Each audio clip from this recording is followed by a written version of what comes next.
से खड़े हो जाते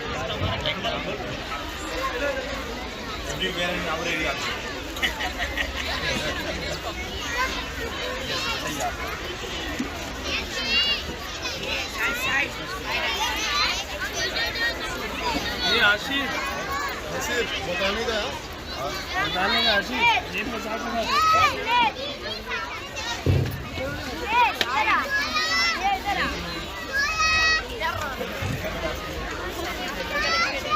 पीछे हो जाओ पीछे हो जाओ। अब्दुल कलाम है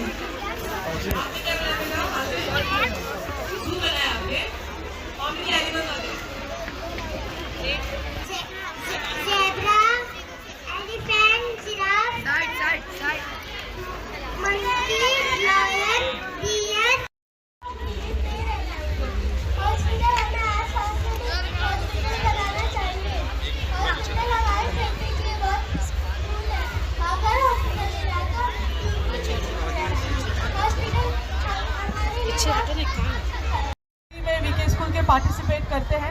तहे दिल से सर का शुक्रिया, उनकी पूरी टीम का शुक्रिया कि आज ये वक्त निकाला है। मैं स्कूल के फूलों के गुलदस्ते के साथ सर का स्वागत करें। बहुत बहुत शुक्रिया, जोरदार तालियों के साथ सर का स्वागत करें। एक्टिव पर्सनालिटी हमारे गोवंडी के, साथ ही साथ ग्यासुद्दीन भाई का भी, अंकल भी कह दूं मैं उन्हें। बहुत बहुत शुक्रिया सर आने का। साथ ही साथ मैं उनका स्वागत करें फूलों का गुलदस्ता देते हुए। उलमा बोर्ड के महाराष्ट्र के खैर मुकदम करते हुए जोरदार तालियों के साथ उलमा बोर्ड के और एक यकीन जानिए, आज समाज में अगर सबसे ज़्यादा किसी की इज्जत अफजाई करना चाहिए तो वो लोग हैं जो एजुकेशन लाइन में काम कर रहे हैं। साहब से के फूलों के साथ उनका इस्तकबाल कर रहे हैं और स्टेज पे जितने लोग एक स्टैंडिंग ओवेशन की सभी मेहनतों के लिए बहुत जबरदस्त नाम किया इन्होंने गोवंडी का। बहुत सारी हालातों का सामना किया होगा पर लेकर के छोटी छोटी जगहें लेकर के गवर्नमेंट की बगैर मदद के एवं गवर्नमेंट की जो है मुखालफत होती है कि छोटे स्कूल नहीं चलाने देंगे और जो है जगह बड़ी होना चाहिए, ग्राउंड होना चाहिए। गवर्नमेंट मदद कुछ नहीं करेगी लेकिन टांग खींचेगी। उसके बाद भी जो लोग काम कर रहे हैं माशाल्लाह, अब देखिए इतने अच्छे अच्छे बच्चे जमा यहाँ पर। यही कल के इंशाल्लाह हिंदुस्तान के फ्यूचर बनेंगे, मुस्तकबिल बनेंगे। मैंने यही कहावत है, यहाँ माइनॉरिटी के लोग मैक्सिमम हैं कि आपको भले आधा पेट खाना पड़े, आपको घर गिरवी रखना पड़े, आपको लोगों का हाथ बढ़ा के पैसे मांगने पड़े, कुछ भी करिए, बच्चों को पढ़ाइए ताकि बच्चों का और हमारे इस मुल्क में हमारी कम्युनिटी का के साथ जो ज्यादती हो रही है उसका फ्यूचर यही है। यही लोग पढ़ के जाएंगे तो इंशाल्लाह कम्युनिटी की हालत सुधरेगी। आप किस तरह से IAS बने, आप एक सफ़र बताएंगे? मेरा जो सफ़र है वो बहुत लंबा था। मैंने जो है स्कूलिंग जो है गोवंडी से की है, फलाउल इस्लाम से, उर्दू मीडियम से मैंने अपना 10th किया यहाँ पे रह के। उसके बाद मैंने जो 12th है वो स्वामी विवेकानंद से किया और इंजीनियरिंग जो है मैंने वो साबो सिद्दीक इंजीनियरिंग कॉलेज से की है। उसके बाद मैं दिल्ली सबको सुनना है। मैंने जो है स्कूलिंग अपनी अंजुमन फलाउल इस्लाम उर्दू स्कूल से की है जो गोवंडी में है। वहाँ से स्कूलिंग कंप्लीट करने के बाद 10th स्टैंडर्ड के बाद मैं 11th-12th स्वामी विवेकानंद चैम्बूर से पढ़ा। वो पढ़ाई करने के बाद मैं इंजीनियरिंग किया है, मैंने सिविल इंजीनियरिंग किया है साबो सिद्दीक इंजीनियरिंग कॉलेज भाई कला से। वहाँ से निकलने के बाद मैं प्रिपरेशन अपनी शुरू कर दिया था। प्रिपरेशन के लिए मैं दिल्ली में रहा 1 साल, वहाँ पे मैंने तैयारी की और उस साल मैंने एग्ज़ाम दिया UPSC का। तो फर्स्ट ईयर में मेरा एग्ज़ाम UPSC का जो था वो नहीं निकला था। फिर वो उस टाइम पे ही मैंने रेलवे का एग्ज़ाम भी दे दिया तो वो अल्हम्दुलिल्लाह निकल गया था मेरा। तो मैंने UPSC की पढ़ाई करते हुए रेलवे ज्वाइन कर लिया। फिर मैंने एक बार एग्ज़ाम दिया और फिर मैं इंटरव्यू तक गया UPSC में, फिर भी मेरा फाइनल सिलेक्शन नहीं हुआ। फिर उसी के साथ साथ मैंने MPSC का एग्ज़ाम दे दिया था तो वो मेरा अल्हम्दुलिल्लाह हो गया, लेकिन UPSC नहीं हुआ। तो मैंने MPSC ज्वाइन कर ली, Maharashtra public service commission join कर लिया मैंने उसमें as assistant engineer water resource department में। और मैं फिर से UPSC का एग्ज़ाम दिया 3rd अटेम्प्ट में, तो मेरा UPSC में अल्हम्दुलिल्लाह ये साल हो गया है।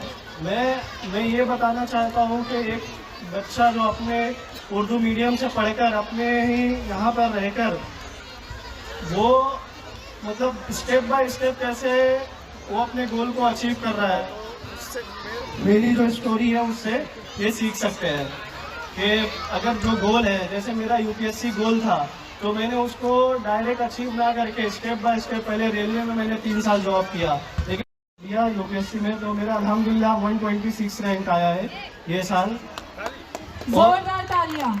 और उर्दू मीडियम से रह के भी मैं 2nd हाईएस्ट स्कोरर हूँ इंटरव्यू का, तो वहाँ पे कोई भी पार्शियलिटी नहीं होती है। UPSC का जो इंटरव्यू होता है वो ये नहीं देखते हैं कि कौन सी कम्युनिटी से आ रहा है, क्या है बैकग्राउंड, वो सिर्फ जज करते हैं कि पर्सनैलिटी कैसी है या उसका कॉन्फिडेंस, हार्डवर्क कितना किया है, उसने मेहनत कितनी की है, तो यही देखा जाता है UPSC के एग्ज़ाम में।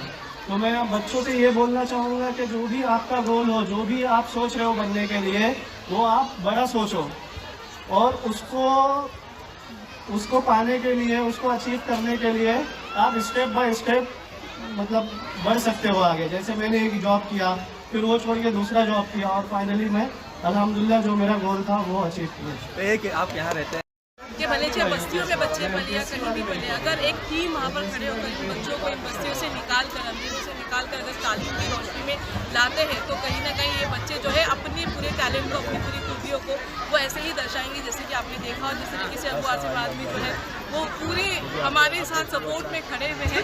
तो मैसेज यहाँ से यही जाना चाहिए कि तालीम को पाने के लिए अंधेरों से, बस्तियों से बच्चे निकल कर आगे आ रहे हैं, उनकी प्रतिभाएं ऐसे मंचों पे चमकती हैं और हमें ऐसे प्लेटफॉर्म उनको देते रहेंगे। आसिम सर ने अभी एक बात कही कि छोटे स्कूलों को काफ़ी दिक्कतों का सामना करना पड़ता है, फेस करना पड़ता है, क्या कहेंगे आप स्कूल चलाते हैं? बहुत दिक्कतें हैं, जिस तरीके से गवर्नमेंट के पैरामीटर्स निकल कर आते हैं और उसको पार करना हमारे लिए बहुत मुश्किल होती है। उसमें सर का भी हमने सपोर्ट दिया था, एक फेडरेशन टीम बनाई थी और वो फेडरेशन टीम जगह जगह सर की क्यादत में हमने डेलीगेशन सबमिट किए थे, एजुकेशन ऑफिसर को, एजुकेशन मिनिस्टर को, सभी ने हमारी बात को समझा और कहीं ना कहीं कोशिश की जा रही है कि एक समझौते पे उतरे।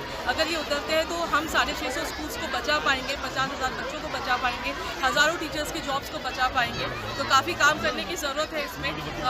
उम्मीद करते हैं कि हमारी जो कोशिश है वो कहीं ना कहीं ऐसे मंचों से वो रंग लाए और ये स्कूल्स को बचाने की जो मुहिम है वो चलती ही रहेगी हमारे। ये कार्यक्रम का उद्देश्य क्या था और क्या लगता है आपको ये उद्देश्य सफल हो गया? क्योंकि बच्चों ने आप खुद देखिए, IAS ऑफिसर है हमारे साथ, MLA खड़े हैं हमारे साथ में, प्रिंसिपल खड़ी है साबू सिद्दीक कॉलेज की, जो प्रोफेसर भी है, और एक बड़ी टीम यहाँ पर फहरिस्त खड़ी है। और ये सब इसी पैगाम के साथ यहाँ पर आए हैं कि हमारे जो गोवंडी के बच्चे वो जिन भी हालातों में रहते हैं, जिन भी मुश्किलों में रहते हैं, वो अपनी हर मुश्किलों को आसान करते रहेंगे और ऐसे ही चमकते रहेंगे। इनका जो एक जो ताकत होती है वो कलम होती है, वो हमेशा अपने हाथों में वो कलम लेकर ये कहेंगे कि मेरे जहन में इस कलम का उजाला है, मुझे कोई भी जुल्मतों का पाला कुछ नहीं कर सकता, कोई कितनी सियासत कर ले या कोई कितनी भी नफरत कर ले।